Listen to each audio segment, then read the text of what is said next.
Hey, what's up guys? Gorilla's back at you from the box truck. It's been a tough couple of weeks. My truck has been broken down.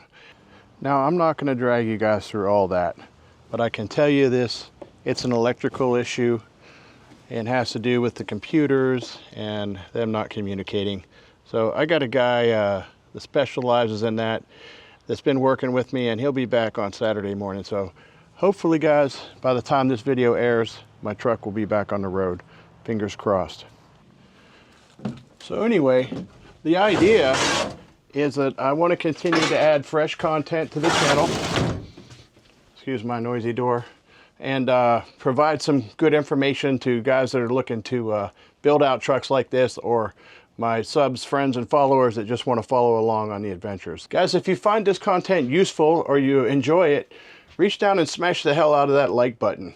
And if you enjoy this type of content or paramotor content, think about subscribing. It really helps the channel.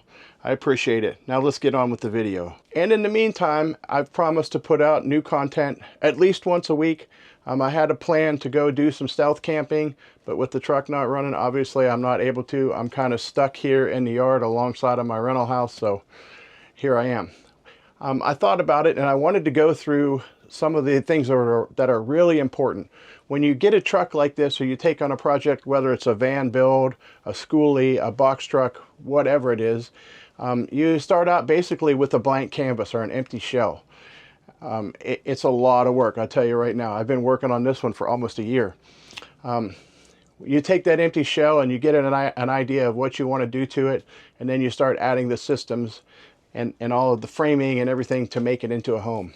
So I wanted to go over the things that were most important, and you hear the term used a lot, and I hate it, but game changers, things that really make your box truck, schoolie, or van comfortable. So I wanted to go through those things with you. My favorite things, the things that really make it home and make it comfortable. I love my box truck. I absolutely love it. I'm so comfortable here. And these are the things that made it this good. So come along, check it out. All right, guys. First, and probably most important, is my solar system. Bringing power to the truck. I have a 24-volt system with three 100 amp hour 24-volt batteries under there. My system is made by Sun Gold Power, and a lot of it's hidden back there. Up here I have my battery backup. This is a DJI Power 2000. Really not happy with that, so I just got it in there kind of temporarily. I'm going to be upgrading that soon. I don't know if I'm going to go with Blue Eddy or one of the other brands. I've been kind of shopping them and looking at all of them, but that was the first thing. Get some power in here. I got 1200 watts of solar up on the roof. I have shore power. I have not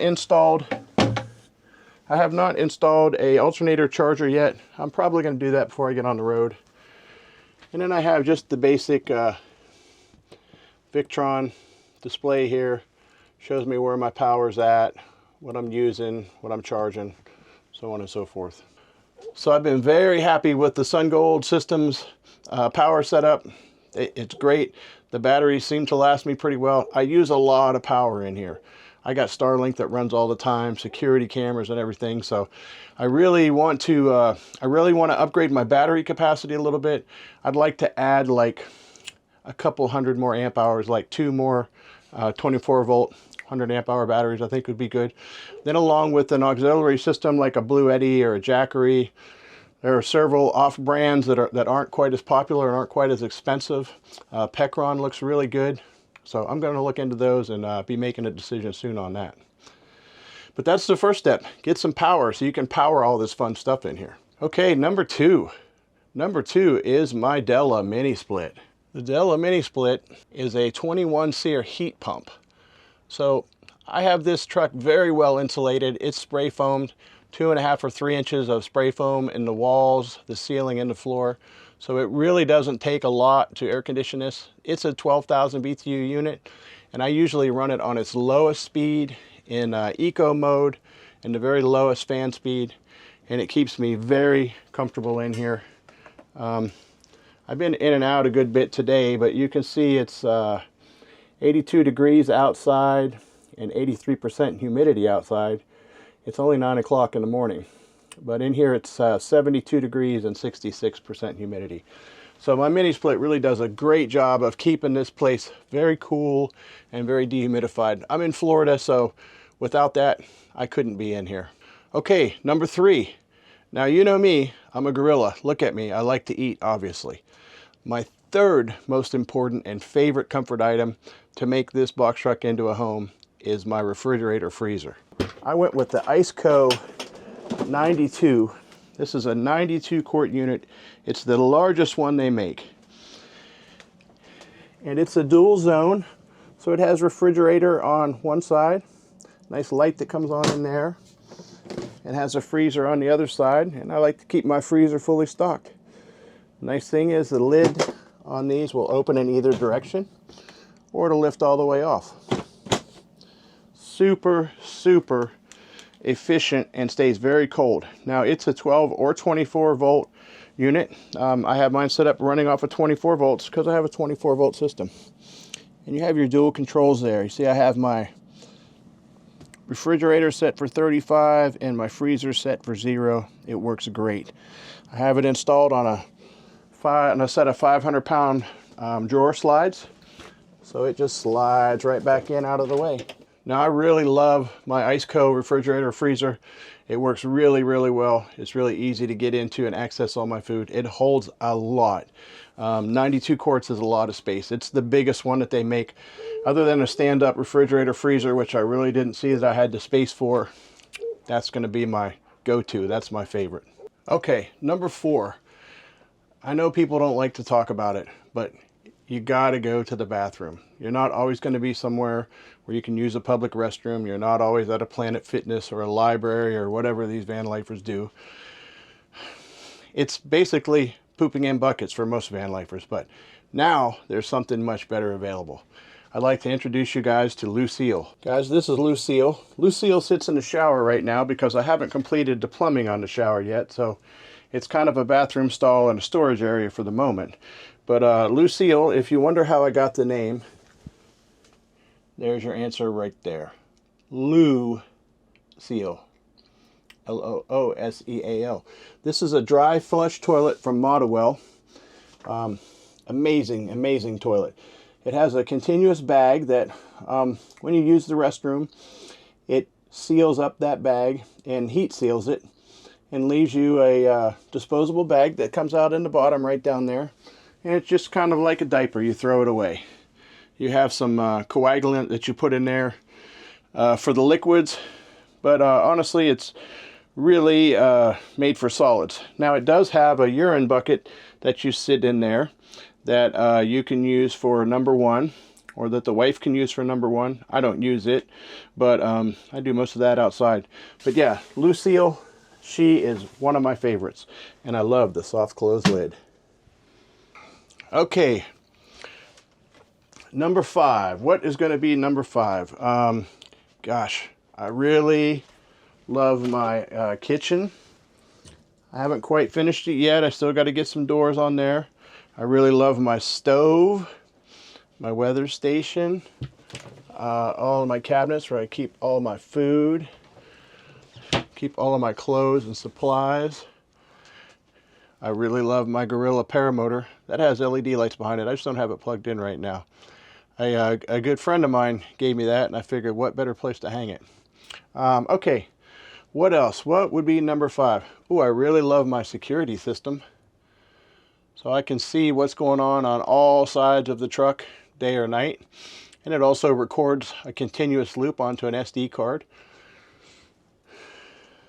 What else? What else? Oh, I know.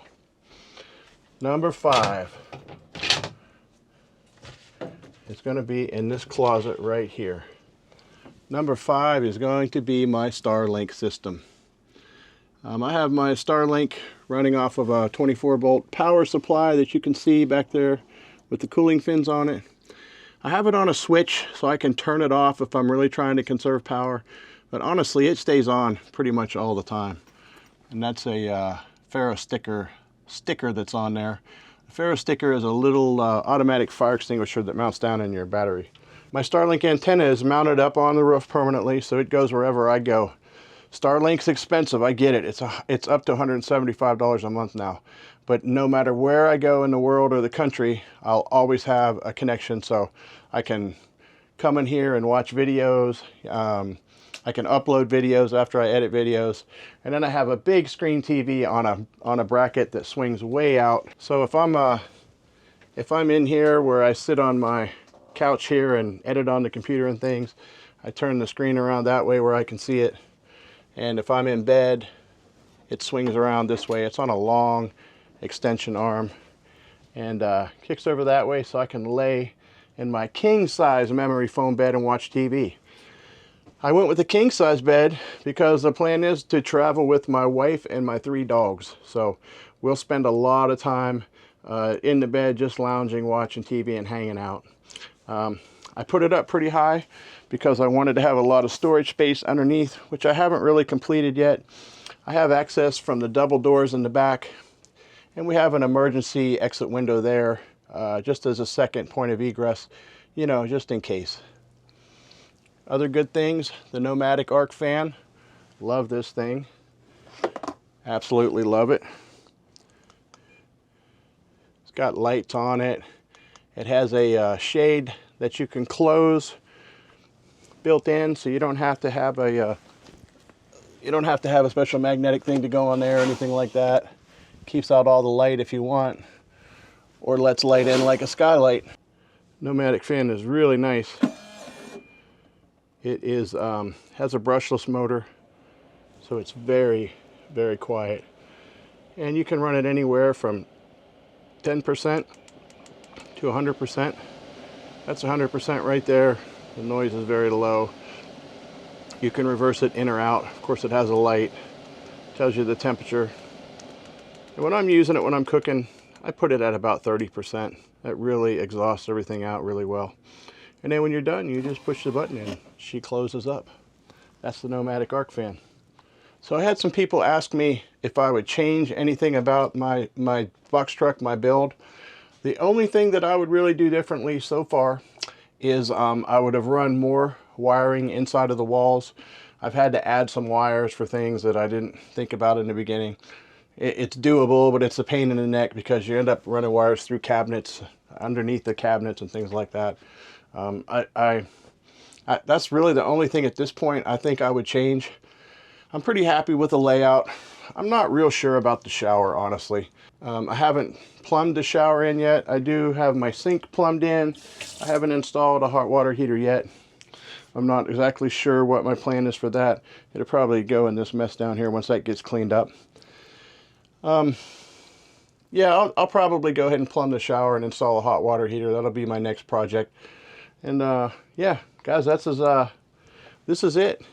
So it's like basically you can take an empty shell of a truck or a van or anything and turn it into a cozy home.